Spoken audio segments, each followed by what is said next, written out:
Good morning folks, and as you guessed from the title, today's video is about the modifications I've done to my 2023 KTM 790 Adventure.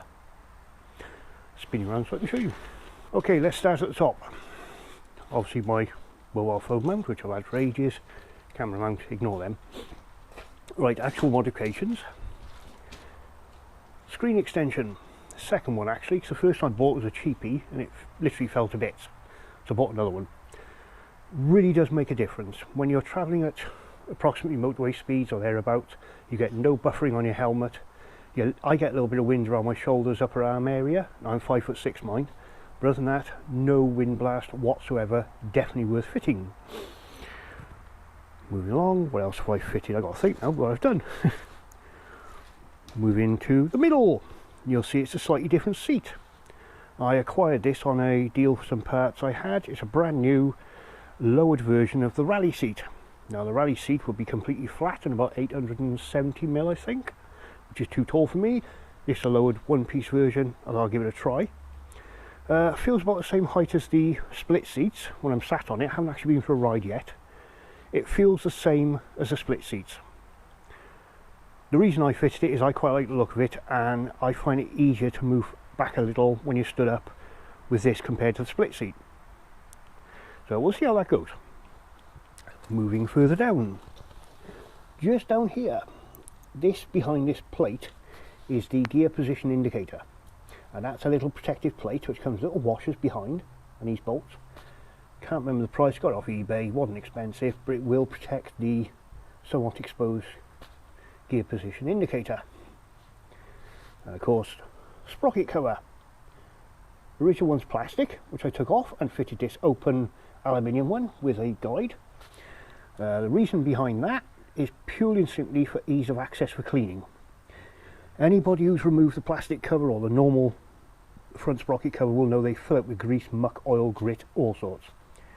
The open one like this is much easier to clean, better to keep an eye on your front sprocket. So I do a bit of off-road or light off-roading, that makes it so much easier to clean. And it's easier to see if there's anything in there. Right, foot pegs. I've removed the rubber inserts, so it's better to stand up off-road. I even found the rubber inserts were not that good when I was on normal road riding in wet weather. They felt quite slippery, so hence why I removed them. We also have, let's swing this down, side stand extension plate or foot plate. Basically enlarge the footprint of the side stand, which makes it better when you park your bike on soft surfaces like mud. Bigger footprint, less chance of sinking, hopefully. Swing arm bobbins for the purpose of paddock stands, etc. I actually use axle stands because my paddock stand is rubbish. It's an old one and it's quite flexible, so I prefer to use these two axle stands to prop the bike up. What else have we done? Tail pack.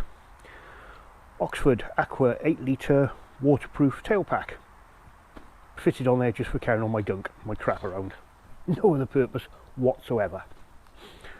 Moving around to the other side, we have a camera mount down here, which I haven't actually tried yet, but the idea will be to film the front wheel or whatever when I'm riding, just for the hell of it. Moving back a little bit further, you'll notice there's a big gap here now. Normally there would be a catalytic converter in there, where I fitted a decap pipe. Now, some time ago I fitted a decap pipe, tried it with a standard silencer and said it was way too loud. Excuse me. At motorway speeds it was annoyingly loud, so I took it off. Since then I had a spare universal baffle line around in the shed, which I heavily modified to install into the decap pipe with an interference fit, which is basically it got hammered in until it won't come out. That's quietened it down a bit, but hasn't restricted the flow too much. And then after that, as you can see, I have fitted a Black Widow stainless steel oval end can. Why did I fit the oval end can, or the aftermarket end can? Yes, it does sound better, but mainly for weight reduction. Between the end can, the link pipe that comes with it, and the decap pipe, I've probably saved 4 to 5 kilos in weight on the original system, which is a huge difference, especially when you're off-road and you've got to pick the bike up. It's slightly less weight to lift. and it does sound better. Plus the other big bonus, as you can see down here, excuse me, much easier to get access at the back of the swing arm stuff for cleaning. You would not be able to get access in there if the cat was in there, the catalytic converter. So much easier for cleaning. There we go. Now fitting an end can and link pipe like that, you do get an increase in noise, not massive. You do get a decrease in weight, and you may get a very small increase in power. But if you really want an increase in power, either buy the bigger version, the 890, or along with that fit a freer flowing air filter like DNA or K&N air filter, or Rottweiler airbox system, whatever you want to fit, depending on your budget, and have the bike remapped. Then you will gain quite a difference in power. All I find at the moment is the throttle does feel slightly crispier. Now what you will notice with the exhaust is it sticks out a slight angle. If we go around the back, it's ever so slightly twisted. That's not down to the Black Widow or the link pipe. That is down to the decap pipe I fitted. Ordered one off the internet, an unbranded, cheaper version. Instead, I paid something like £75 for it instead of 90 for a Black Widow one. I should have bought a Black Widow one or a branded decap pipe, because it's slightly inaccurate, the decap pipe, which has caused the pipe to kink a little. No major dramas, I'll live with it. It just doesn't look perfect. So there we go. I don't think there's any other modifications I've done to the bike. We're also having, when Mrs. Grumps comes to it, a nano Dash Angels nano glass cover protector. I don't know what you call them. It's basically a stick-on film, just like your mobile phone, goes over your TFT, stops it getting scratched and damaged. Yeah, that's it really. That's all the mods I've done and why I've done them. I know you want to hear the bike run. Okay, I'll fire it up for you. Bear with me. Now this is cold start in mind, and I've left the baffle in because it's just too loud without the baffle.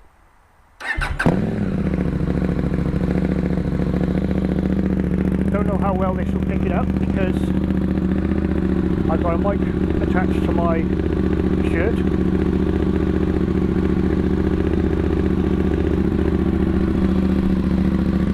But believe me, it sounds a lot better than the original.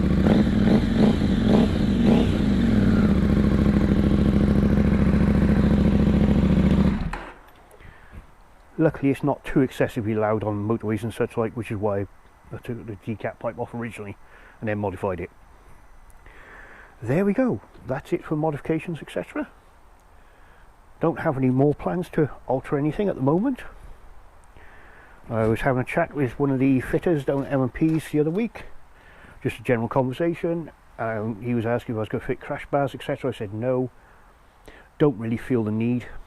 I don't go heavily off-road, and to be honest, the fuel tanks will survive most things I can throw at them. It would be added expense and weight for no real reason. Same, originally I was thinking of fitting luggage racks to the rear, more for protection of the bike than anything, and carrying gear. I changed my mind. I thought I'm not forking out money for something I don't really need. I'd rather save my money and spend it on something else. There we go, that's it. All the mods done to the 2023 KTM 790 Adventure. Oh, and of course my stickers. Can't miss a Grumps Ride stickers. That's it folks, I'm off. So, whatever you're doing, please be safe, ride safe and have fun. And of course, toodles! One last thing which I didn't mention, all the parts I fitted to the bike have been bought off eBay basically, apart from the seat. Varying prices, look them up for yourselves, but everything I've kept the original parts so I can transfer it back to its original condition if I choose or need to in due course. One of the things being exhaust, because I have been told by another owner, KTM may not guarantee warranty on engine work if you fitted an aftermarket exhaust system, unless it's one approved by KTM. So I've heard, don't know if it's accurate, do your checks for yourself. Okay, that's it. Doodles!